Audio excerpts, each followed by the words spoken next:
Halo, apa kabar kalian semua, para pendengar cerita horor di Do You Believe It or Not? Oke, hari ini gue akan menceritakan tentang pengalaman gue ini explore di salah satu makam keramat di daerah Bojonggede.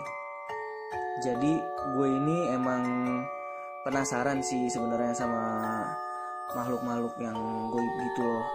Dan ditambah lagi gue sama temen gue ini emang hobi banget sama yang namanya cerita atau nonton film horor gitu loh.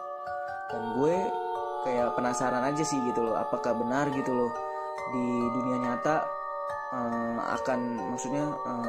sama gitu loh kejadiannya kayak di film-film atau di sinetron-sinetron ya kan. Oke, jadi gue mau memperkenalkan diri, nama gue Alvan.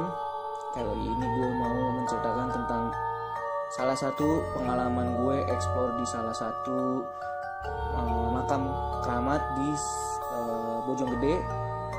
Jadi waktu itu gue explore itu sekitar 4 orang. Gue sama temen gue yang suka banget sama cerita horor, terus ditambah sama temen gue yang mengerti tentang dunia-dunia seperti itu. Ya bisa dibilang beliau bisa ya kayak ngobatin lah, terus bisa ngelihat, bisa buka mata batin dan lain-lain lah intinya. Dan yang satu lagi adalah temen gue, dia sih nggak begitu banget tertarik sama cerita horor, tapi dia juga penasaran sih gitu loh.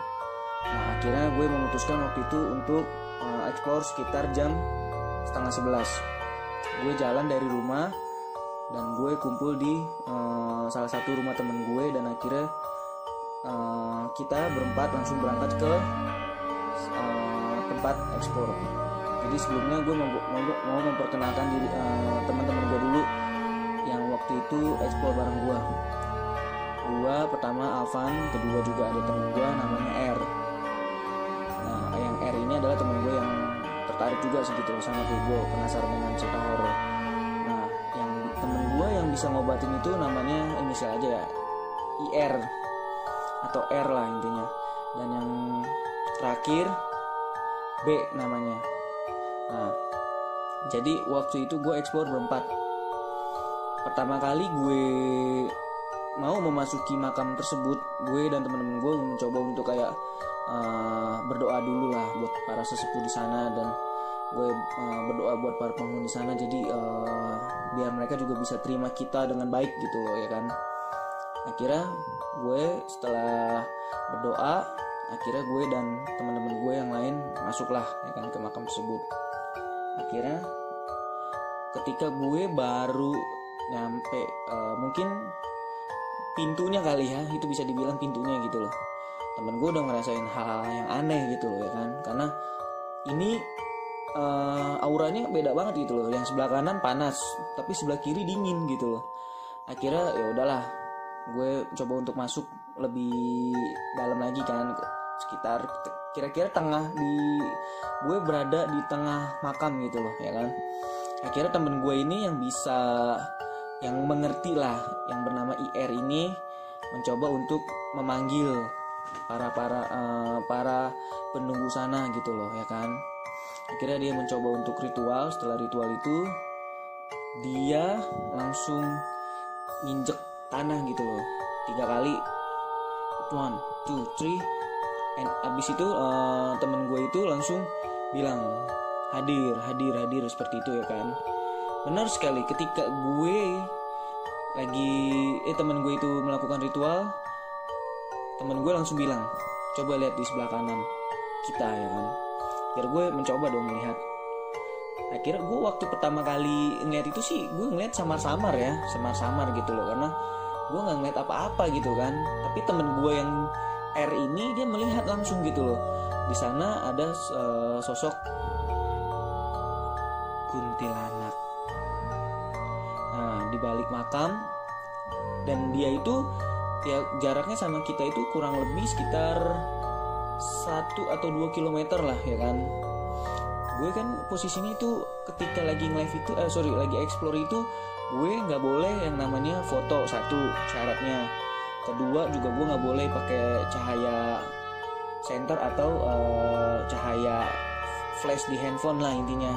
Kita harus benar-benar jelas melihat dengan mata telanjang gitu loh ya kan. Jadi nggak ada bantuan kayak pencahayaan dari senter atau flash di handphone intinya gitu loh. Akhirnya gue ngeliat kan waktu pertama kali itu gue ngeliat sama-sama ya kan, tapi temen gue yang si R itu langsung melihat gitu loh wujudnya, dan itu benar gitu loh. Ketika gue coba untuk perjelas sampai akhirnya gue ngeliat gitu loh sosoknya gitu loh.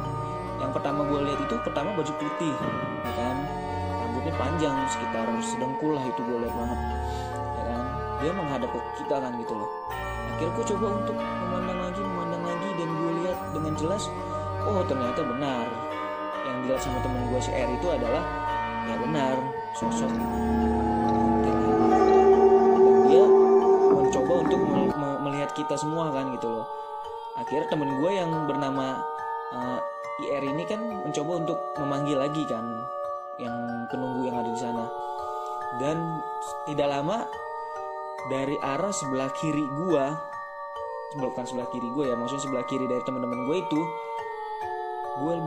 temen gue si R itu bilang, ngasih tahu, coba lihat yang di sebelah sana, kalian melihat sesuatu gak? Akhirnya gue dan teman gue yang lain juga melihat ke arah yang ditunjukkan sama teman gue si R ini kan. Pas gue lihat, gue ngeliat sih gitu loh. Pertama wujudnya itu kayak pocong, dan itu temen gue yang bernama si B ini, dia akhirnya kayak ngerasa takut kan. Nah, temen gue bilang kalau misalkan kita mau explore, kita jangan pernah yang namanya lari, karena kalau kita lari itu sama aja kayak kita menantang tapi kita kabur. Dia malah kayak ngikutin kita kan, dan dampaknya malah bahaya gitu kan. Akhirnya temen gue si R itu ngomong ke si temen gue yang si B, kalau emang udah nggak sanggup, coba istirahat aja, duduk, atau mungkin istighfar aja ya kan, baca-baca gitu. Jadi pikiran jangan kosong ya kan. Nah, ketika temen gue itu lagi, si R itu lagi mau wujudin makhluk ketiga ini, si makhluk kedua ini yang berwujud pocong itu, dia kayak mau nyamperin gitu kan, tapi ditahan sama temen gue ini ya kan, yang temen gue si R ini. Dia bilang kalau misalkan dia nyamperin, jangankan gue dan temen-temen gue yang maksudnya awam ya, dia pun juga pasti bakal lari gitu, karena wujudnya itu serem banget katanya. Itu kayak wujudnya itu gede, kurang lebih setinggi pohon bambu lah ya kan. Dan itu katanya mukanya sih hitam gitu loh. Nah, makanya dia untuk menahan makhluk tersebut untuk tidak mendekat ya kan. Nah, ketika lagi temen gue si R itu menahan, dari arah sebelah kanan gue lagi, itu pohon bambu itu doang sih yang gak normal ya buat gue. Itu kayak ketiup angin kenceng banget, sampai istilahnya tuh daunnya aja sampai hampir jatuh ke tanah kan gitu loh. Dan itu cuman pohon bambu itu doang gitu loh. Yang lain tuh normal gitu loh, nggak ada kayak misalkan kayak kejadian tersebut gitu kan. Akhirnya temen gue bilang, nah yang di deket kita ini dia akan wujudin dua makhluk ya kan. Yang pertama macan kumbang, mungkin kalau yang tahu, yang paham itu macan kumbang yang hitam gitu. Nah, terus yang satu lagi si wujud kuntilanak, tapi beda ya dari kuntilanak yang sebelumnya, ini beda lagi nih. Nah, temen gue langsung bilang dong ke temen gue si R, bang, lu jangan wujudin yang makhluk yang ketiga ini di dekat kita gitu loh, karena kalau kayak gitu ya kita pasti takut juga ya kan. Mau istilahnya jangan diwujudin, tapi kalau tiba-tiba dia wujudin ya kan, apalagi jaraknya deket gitu loh. Akhirnya gue bilang ke temen gue, bang, si yang makhluk yang ketiga ini tolong jangan diwujudin gitu loh, karena jaraknya deket banget gitu loh. Gue yakin 1000%, walaupun istilahnya dibilang jangan takut, jangan lari, kalau misalkan diwujudin dalam waktu dalam jarak 1-2 meter, siapa sih yang nggak takut ya kan. Akhirnya temen gue bilang si R ini, ya udah kalau gitu yang kedua nih udah kayak marah gitu loh akan kehadiran kita gitu kan. Nah, dia langsung panggil ya penunggu sana semua gitu loh. Dan teman gue bilang, wah ini yang makhluk kedua ini kayak nggak terima banget nih sama kita ya kan. Yang sama makhluk ketiga juga ternyata yang berwujud macan itu juga sama kayak si pocong itu. Jadi dia itu nggak maksudnya dia nggak terima dengan kehadiran gue dan teman-teman gue ya kan. Akhirnya mereka kayak orang manggil temen-temennya kan gitu loh, yang penunggu sana semua lah intinya gitu. Temen gue yang bernama IR ini dia ngerasa kan, dan ini udah buruk banget nih ya kan.